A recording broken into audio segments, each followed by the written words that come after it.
Olá, meu nome é Gisele e eu sou estatística na Secretaria de Avaliação Institucional da URGS. E nesta semana de avaliação, cujo tema é Avaliação do ERE, o que aprendemos, vamos mostrar para vocês algumas informações importantes a respeito do ENAD e as suas consequências no CPC e no IGC. Vou apresentar primeiramente para vocês o nosso roteiro de apresentação. A gente vai começar informando para vocês o que é o ENAD, seu objetivo, suas provas, a composição dos ciclos. Vamos passar o CPC também, com a definição, objetivo, seus insumos e ponderações, a metodologia de cálculo, o questionário do estudante e as suas relações com a avaliação institucional, as suas notas e as padronizações das mesmas. Também vamos falar sobre o IGC, o que é o seu objetivo, também a metodologia de cálculo atual, o que são os graduandos equivalentes, insumos e ponderações, as faixas de conceitos, a evolução dos conceitos da URGS e a relação entre esses três conceitos, ENAD, CPC e IGC. E por fim, vamos apresentar para vocês um exemplo de análise desses insumos que compõem o CPC. Para que a gente possa melhorar essa nossa apresentação, nós vamos dividi-la em duas partes. Vamos começar pelo ENAD CPC, a gente vai fazer uma pausa para perguntas e questionamentos, enfim, e depois a gente vai culminar com o IGC e esse exemplo prático. Vamos começar então pelo processo ENAD. O que é exatamente o ENAD, né? O Exame Nacional de Desempenho do Estudante. Ele vai avaliar o rendimento dos estudantes concluintes dos cursos de graduação em relação aos conteúdos programáticos, as habilidades e competências que foram adquiridas ao longo da sua formação. É importante salientar que esse exame ele é obrigatório e essa situação de regularidade do estudante neste exame deve constar no seu histórico escolar. Ou seja, um estudante irregular no ENAD não pode colar grau até que essa situação seja efetivamente regularizada. E aí muitas vezes nos perguntam por que nem todo curso faz ENAD. O INEP definiu que existem alguns critérios mínimos para os bacharelados e licenciaturas para que eles para que eles sejam avaliados pelo ENAD. E esses critérios são existir pelo menos 100 cursos no país e pelo menos 2.000 estudantes concluintes no país. Além disso, alguns outros critérios podem ser discutidos, né, para que essa manutenção de exame seja realizada. Por exemplo, a manutenção da série histórica. Muitas vezes o curso não preenche esses requisitos mínimos, mas o INEP decide por avaliá-los através do ENAD. Por quê? Para poder manter essas informações da série histórica, tá? É importante também lembrar que desde a edição de 2021, os cursos passaram a ser enquadrados automaticamente pelo INEP, ou seja, essa lista de cursos já vem previamente estabelecida pelo INEP, através do Cine Brasil, que é a classificação internacional normalizada da educação, que foi adaptada para os cursos de graduação e para os cursos sequenciais de formação específica. Ou seja, antigamente eles eram enquadrados manualmente e agora eles já vêm enquadrados diretamente pelo INEP. Agora vamos ver como são compostos os ciclos, tá? É importante a gente saber que o ENAD ele ocorre a cada 3 anos para os cursos de graduação. Nem todos os cursos vão fazer exame todos os anos. Importante também a gente lembrar que em 2020, por conta da pandemia, não tivemos o ENAD. Então, esse nosso ano 2, né, o famoso ano 2, ele ficou prejudicado. Em vez de ocorrer em 2020, ele ocorreu em 2021.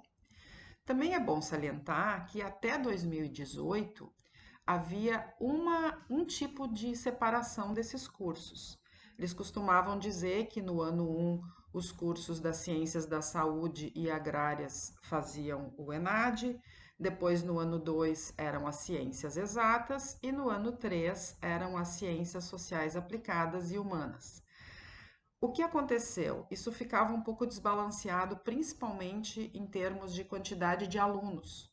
Então, o INEP resolveu redistribuir essa divisão de cursos. Então, agora no ano 1 é feito as ciências da saúde, as ciências agrárias, as engenharias e a arquitetura. No ano 2, vem então os bacharelados e licenciaturas de ciências biológicas, exatas, linguística, letras e artes, e ciências humanas e da saúde, que tenham cursos de licenciaturas. E no ano 3, vem os bacharelados, ciências sociais aplicadas e ciências humanas, que não tenham cursos de licenciaturas. É importante também lembrar que no dia 27 de novembro, agora de 2022, é que vai ocorrer o nosso ENAD. E esse ENAD, ele está sendo aplicado justamente para o ano 3, onde vai terminar um ciclo do ENAD. Então, vai ser aplicado para os bacharelados de Ciências Sociais Aplicadas e Ciências Humanas que não tenham cursos de licenciatura. Aí vamos encerrar um ciclo do ENAD. Como é composto o ENAD? O ENAD é composto por uma prova que vai dar origem ao que se chama de conceito ENAD. A composição dessa prova é formada por uma formação geral, que vale 25% dessa nota e é composta por 10 questões, sendo 2 questões discursivas.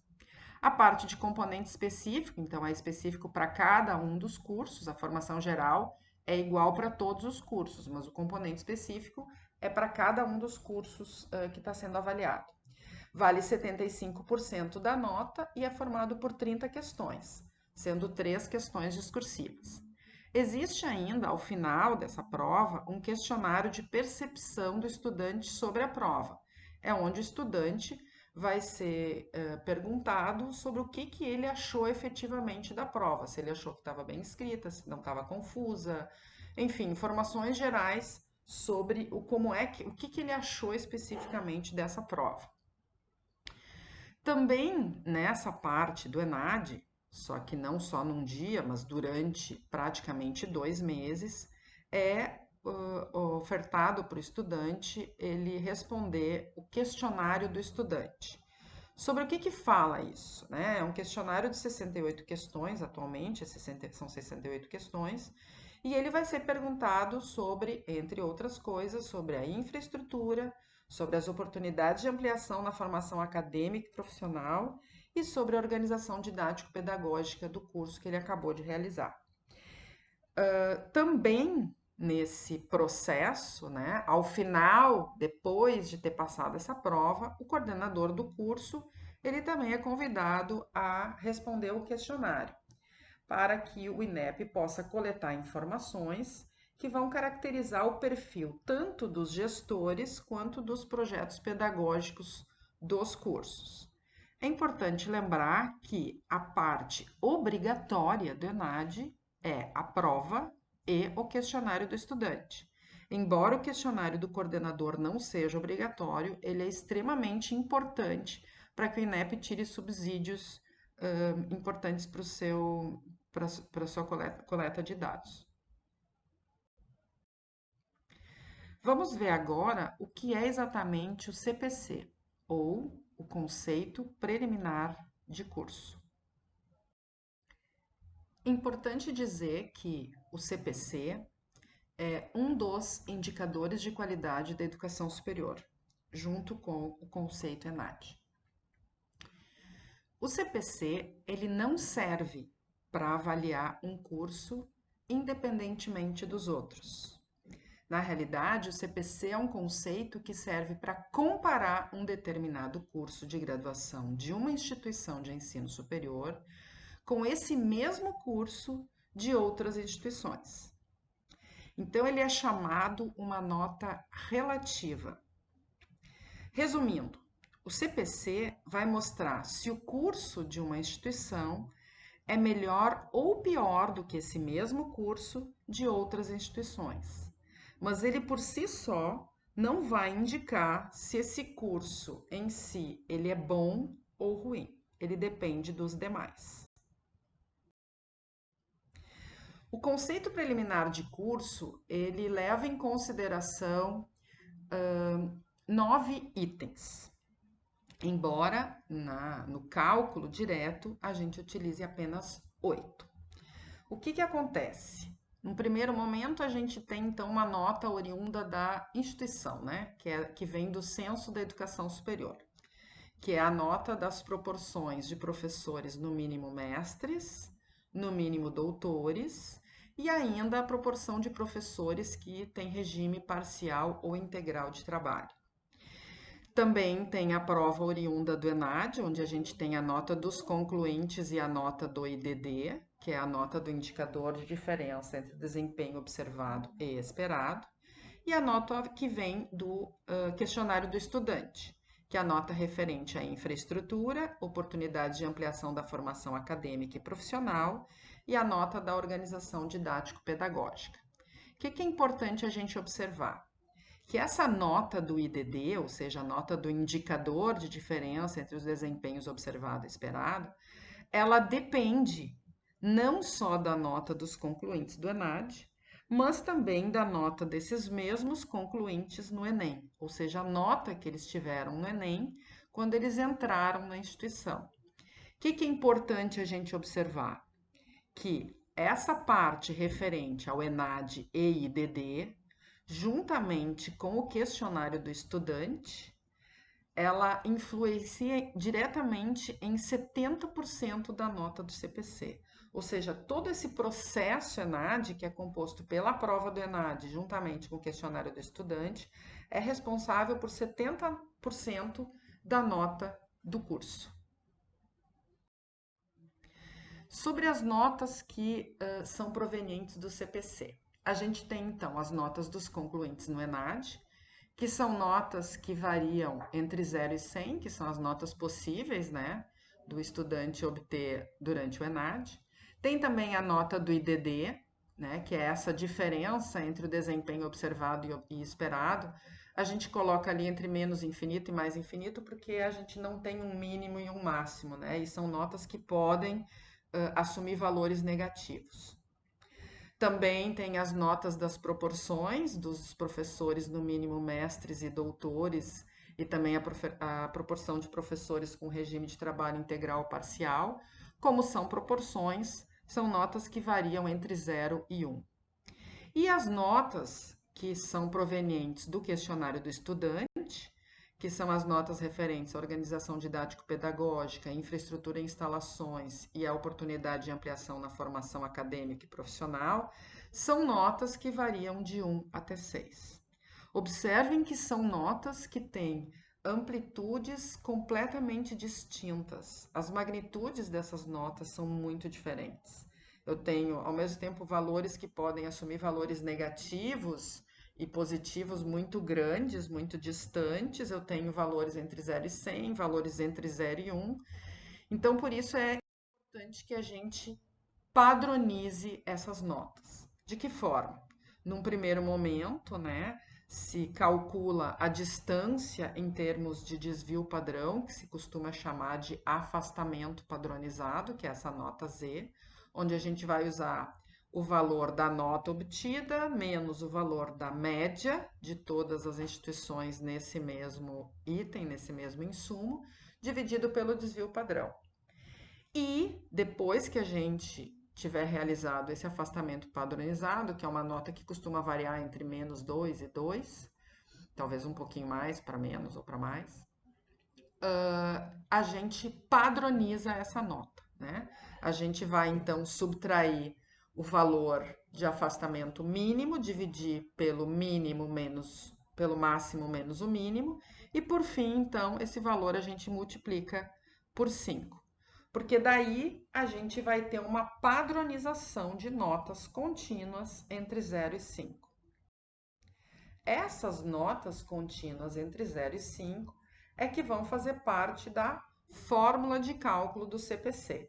Essa cara dessa fórmula é a fórmula utilizada desde 2014, ou seja, uma parte relativa diretamente à prova do ENAD e também ao Enem, com um peso de 55%.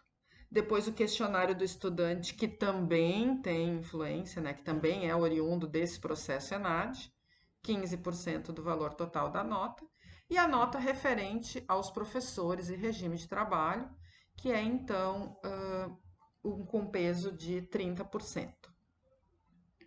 A gente diz que essa fórmula está em vigor desde 2014 porque vários insumos foram modificados, né? Por exemplo, a nota referente à ampliação das oportunidades não existia, ela foi inserida em 2014 e anteriormente esses pesos então eram outros. Não esquecendo que o ENAD, ou seja, todo o processo ENAD, influencia diretamente em 70% da nota desse nosso CPC. Vamos ver então um pouquinho mais sobre cada um desses pedacinhos dessa fórmula, né? Então a gente tem o ENAD, que vai medir o desempenho dos estudantes, e que é então composto pela nota dos concluintes e também pelo IDD, que é esse indicador de diferença entre desempenho observado e esperado. Recapitulando que a prova do ENAD tem a formação geral, que vale 25%, e a componente específica, que vale 75% da nota. Falando um pouquinho mais sobre esse indicador chamado indicador de diferença entre os desempenhos observado e esperado. Ele vai medir a diferença entre o desempenho médio que foi obtido pelos estudantes concluintes no ENAD e aquele desempenho médio que era esperado para esses alunos. Como é que é medido esse desempenho esperado? A partir das notas que eles obtiveram no Enem. Então, a partir dessas notas é que é feita uma projeção utilizando técnicas estatísticas específicas para isso. Então, se espera que esse estudante concluinte, quando termine a graduação, ele tenha um determinado desempenho. Só que o que acontece é que quando a gente está trabalhando com alunos que estão concorrendo a vagas em universidades federais, esses alunos eles costumam ir muito bem no Enem. Então, a expectativa que existe de notas em cima deles, ela é muitíssimo alta. E aí não é que os estudantes eles não atinjam essa expectativa, é que essa expectativa é demasiadamente alta. E nem sempre o estudante consegue atingir esse nível. Então, é como se os estudantes que estão concorrendo a uma vaga em universidades públicas, eles fossem penalizados por esse desempenho que eles obtêm, que eles obtiveram nas suas notas no Enem. Ou seja, eles foram muito bem no Enem para poder conseguir essa vaga, porque em muitas instituições, inclusive, essa é a única nota que eles obtêm para poder entrar dessas universidades federais. Então, essa nota para os alunos concluintes de instituições federais de ensino superior, elas costumam ser notas muito baixas, por conta desse alto desempenho que eles tiveram no Enem. Lembrando, então, que as informações resultantes do ENAD, elas vêm do Enem e do ENAD. Também compõe o CPC a nota referente ao corpo docente, que é a nota referente à proporção de professores com no mínimo mestrado, a proporção de professores com no mínimo doutorado e a proporção de professores que apresentam regime de trabalho integral ou parcial. Essa nota, essas informações, elas são provenientes do Censo da Educação Superior. Também faz parte, então, do CPC uma parte referente ao questionário do estudante, que o INEP costuma chamar de percepção discente sobre as condições do processo formativo. São as informações referentes à organização didático-pedagógica, à infraestrutura e às oportunidades de ampliação da formação acadêmica e profissional. Esse questionário do estudante, ele é composto atualmente por 68 questões. Tem uma primeira parte que é relativa ao perfil socioeconômico do estudante concluinte, e as questões de número 27 a 68, que são a segunda seção desse questionário, algumas delas é que vão ser ponderadas, que vão receber nota para poder dar origem a essas três informações, né, do que vão compor o CPC. Por que a gente diz que nem todas são mensuradas? E que a cada edição isso vem sendo modificado, tá? O pessoal do INEP costuma fazer algumas técnicas estatísticas chamadas análise de componentes principais, onde eles agrupam essas informações nessas três áreas, nessas três dimensões, e às vezes elas são reduzidas. Por quê? Porque se as instituições elas acabam sendo muito boas em determinado quesito, ele não faz mais sentido para avaliação, porque para a estatística o que importa é a variabilidade desses dados. Então, se as instituições já começam a adquirir certa excelência, então eles já não têm mais interesse em mensurar essas dimensões. Essa parte do CPC, que é composta por essa percepção discente sobre as condições do processo formativo, são, na realidade, as questões, então, do questionário do estudante, onde o estudante vai ser apresentado a uma série de itens, onde ele vai poder informar se ele concorda ou discorda totalmente daquelas afirmações, sendo ainda possível ele responder que não se aplica, né, ao caso dele, ou que ele não tem informação suficiente para responder.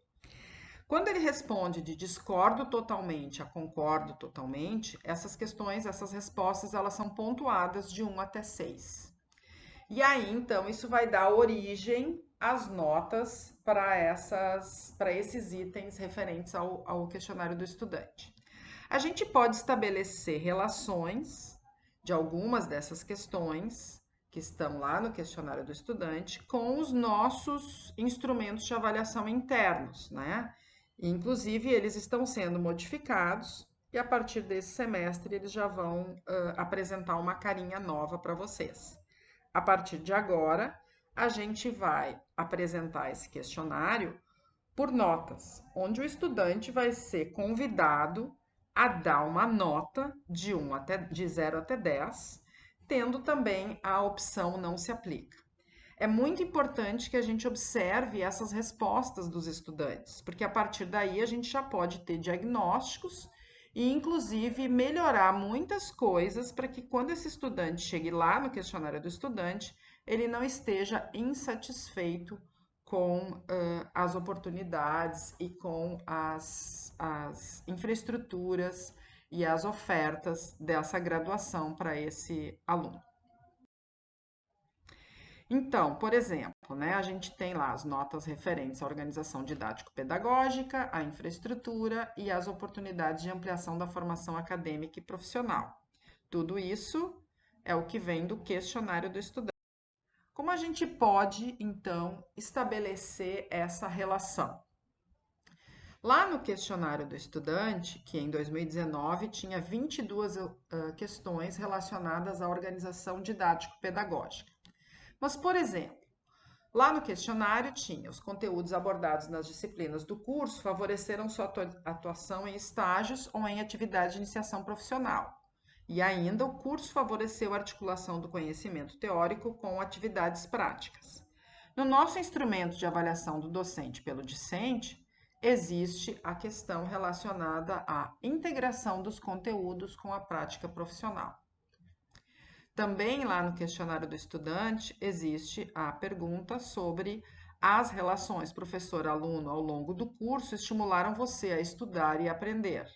E na nossa avaliação interna existe a questão relacionada ao estímulo à participação do aluno em sala de aula. Também lá no questionário do estudante tem questões relativas aos planos. Então, os planos de ensino apresentados pelos professores contribuíram para o desenvolvimento das atividades acadêmicas e para os seus estudos, e a questão sobre as referências bibliográficas indicadas pelos professores nos planos de ensino, se contribuíram para os seus estudos e aprendizagens.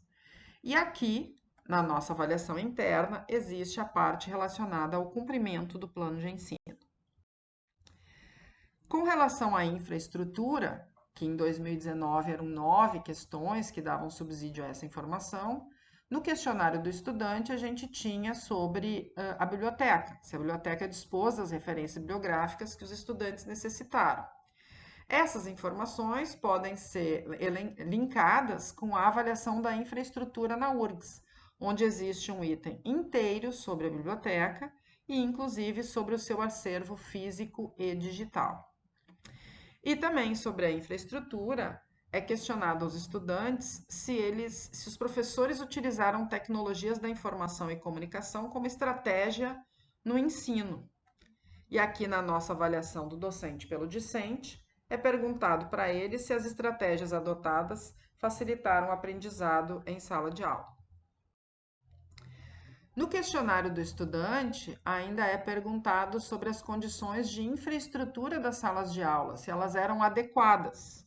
E para isso, a nossa avaliação da infraestrutura aqui interna, da URGS, tem 2 blocos inteiros sobre isso. Um apenas sobre as salas de aula e outro sobre laboratórios e salas de aulas especializadas. Ou seja, são muitos subsídios para verificar aquilo que está bom ou não, para o estudante não precisar reclamar, né, como a gente diz, lá para o INEP, sobre coisas que a gente pode ter resolvido. Também é importante a parte das oportunidades de ampliação na formação acadêmica e profissional do estudante, que em 2019 era composta por 6 questões. Questionário do estudante era perguntado para ele se foram oferecidas oportunidades para os estudantes participarem de programas, projetos ou atividades de extensão. E também se foram oferecidas oportunidades para esses estudantes participarem de projetos de iniciação científica e atividades que estimularam a investigação acadêmica. Para isso, a relação que existe com a nossa avaliação do docente pelo discente é uma questão que versa sobre a associação entre o conteúdo e outras atividades de ensino, pesquisa e extensão. Agora a gente vai fazer uma pausa para as perguntas. Depois a gente prossegue com a segunda parte da nossa capacitação.